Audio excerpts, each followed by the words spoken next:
अस्सलामुअलैकुम। आज हम फ्लायर बनाएंगे। सर्च बार में फ्लायर लिख के सर्च करेंगे और ब्लैंक टेम्पलेट में से ब्लैंक को चूज़ कर लेंगे। फ्लायर के लिए आप टेम्पलेट यूज़ मत करिएगा, अपनी क्रिएटिविटी दिखाइएगा, ठीक है। सबसे पहले इसका बैकग्राउंड देखते हैं, एलिमेंट्स पे जाते हैं और लिखते हैं बैकग्राउंड, खाली सिंपल बैकग्राउंड लिखते हैं और ग्राफिक्स में आ जाएंगे। अब यहाँ पे बहुत अच्छे और बहुत अच्छे तरीके के बैकग्राउंड आ रहे हैं, लेकिन आपने ये देख लेना है कि आपका जो यूज़ होने वाला बैकग्राउंड है वो प्रो ना हो। बार बार बताने का मकसद ये है कि ये आपके दिमाग में एक चीज़ बैठ जाए। मैंने इस बैकग्राउंड को चूज़ कर लिया और set my background image select कर दिया। यहाँ तक क्लियर हो गया ना। अब जनाब हमने क्या करना है, सबसे पहले हम यहाँ लिखेंगे बॉर्डर। अच्छा, बॉर्डर आपका ऐसा होना चाहिए जो बहुत ज़्यादा फैंसी ना हो और फ्लायर के बजाय शादी कार्ड का स्टाइल ना लगे। मेन चीज़ अगर आप लोग कुछ इस टाइप का बॉर्डर यूज़ करेंगे तो ये आपको शादी कार्ड्स पे देखने को मिलता है। हमने शादी कार्ड तैयार नहीं करना, हमने सिंपल अपना कोर्स का फ्लायर तैयार करना है। तो बहुत ही सिंपल और एलिगेंट बॉर्डर चूज़ कीजिएगा। बहुत ज़्यादा फूल, पत्तियाँ, तितलियाँ और पौधे और इस टाइप के बहुत ज़्यादा चीज़ें यूज़ मत कीजिएगा। जितना एलिगेंट और सिंपल आपका काम होगा उतना ही आपका जो है फ्लायर अट्रैक्टिव लगेगा। मैंने एक बॉर्डर सेलेक्ट किया है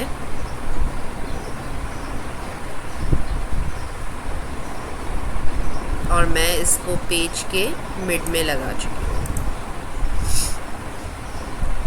ठीक है। अब चाहें आप इसको ऊपर लगाएं, चाहें आप इसको नीचे लगाएं, आपकी मर्ज़ी है। अपनी मर्ज़ी का बॉर्डर सेलेक्ट कीजिएगा।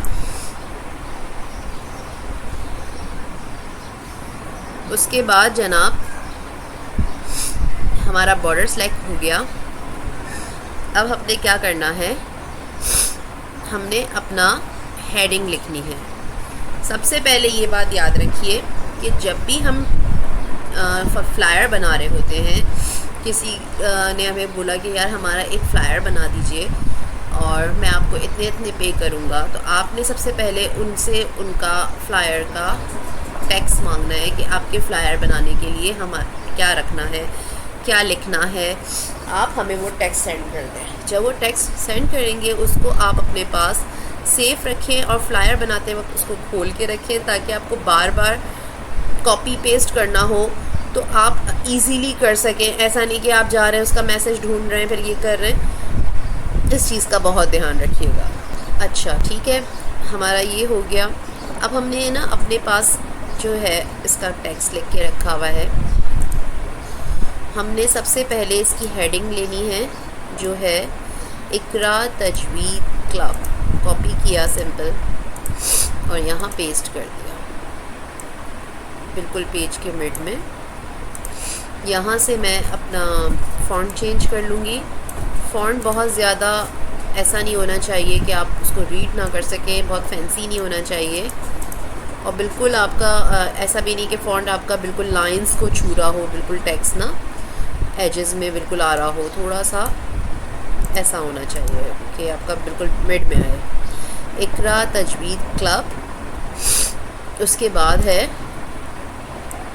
14s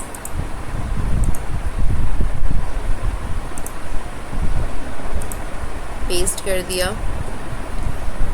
इसका फ़ॉन्ट मैं बिल्कुल चेंज कर दूंगी, साइज़ मैं इसका बड़ा कर लूँगी और फ़ॉन्ट इसका चेंज कर दूँगी, क्योंकि ये वाला जो है ना ये हेडिंग नहीं है, ये सिर्फ हमारा एक हमने बताया है कि ये किन के लिए है।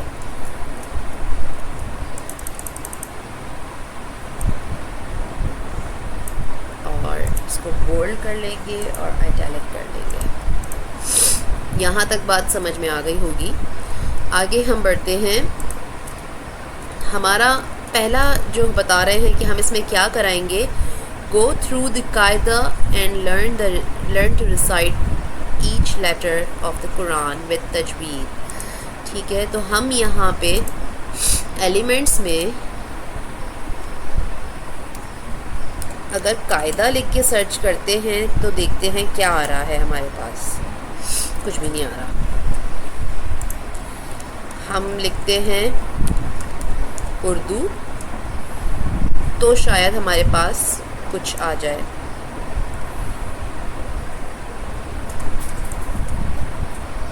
या अरबिक अगर लिखते हैं तो हमारे पास देखेंगे आ रहा है, लेकिन हमें कुछ इस टाइप का चाहिए, ये अलिफ बे पे ना। लेकिन अगर ये नहीं भी आ रहा तो हम देखते हैं कुछ और, या फिर हम कोई और आइडिया लगाते हैं।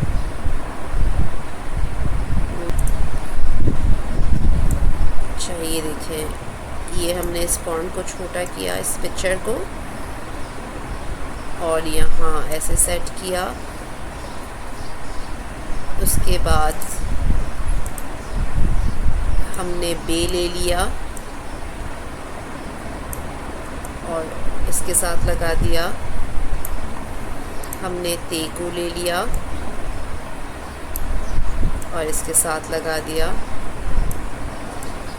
पूरा सेलेक्ट किया, पूरा एक साथ सेलेक्ट किया, पूरा सा पेज के साथ कर दिया। ठीक है, ये हमारा एक आइकन बन गया। इन तीनों को एक साथ सेलेक्ट करके ग्रुप कर लिया तो ये क्या बन गया, एक आइकन बन गया। अब हम ये वाली लाइन जो है ना, इसको यहाँ पे कॉपी और पेस्ट कर देंगे।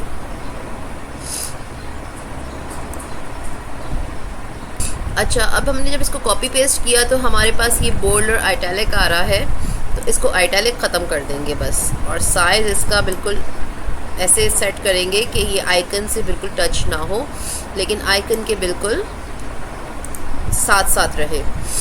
ठीक है, ये आ गया।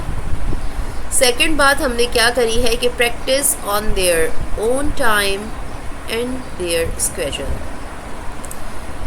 अच्छा, अब हम यहाँ पे अगर अपने ही सेंटेंस का एक वर्ड लिख के देखते हैं, स्केड्यूल या शेड्यूल जो भी आप कहते हो,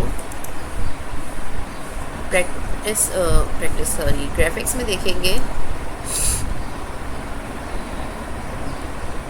और ग्राफिक्स में से एक अच्छा सा आइकन, यानी एक ये आइकन ले लेते हैं जो हमें बता रहा है, हमारे उससे भी रिलेटेड है। इसको थोड़े से गैप के साथ, उसके बाद हमने ये लाइन सेलेक्ट की, कॉपी की और पेस्ट कर दी इसको। प्रैक्टिस की स्पेलिंग मैंने सही कर दी। उसके बाद ये फॉन्ट देखा, ये 22.1 है, इसको भी हमने इसी के बराबर करना है, तो हमने यहाँ पे 22.1 लिख दिया और एंटर कर दिया। ये देखें, ये फॉन्ट ऊपर वाले के ही बराबर हो गया। और यहाँ से मैंने इसको ऐसे किया तो ये ऐसे आ गया, अब सही आ गया।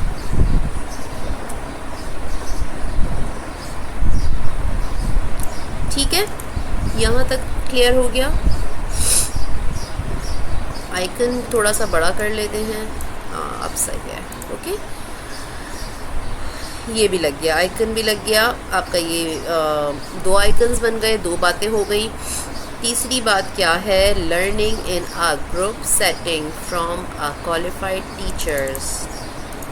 ठीक है, इसको कॉपी करा और यहाँ पे हमने एलिमेंट्स में ही क्या लिखना है, टीचर आइकन। अब यहाँ पे आपको बहुत सारी टीचर्स नज़र आएंगी। कोशिश करें कि आप जो है आँखों वाली कोई भी पिक्चर यूज़ ना करें, ऐसे ब्लैक आइकन यूज़ करें। ये हमने एक और लगा दिया। हम यहाँ से कॉपी कर चुके थे टेक्स्ट को, हम सिंपल यहाँ पे पेस्ट कर रहे हैं। इसको हमने सेट करा।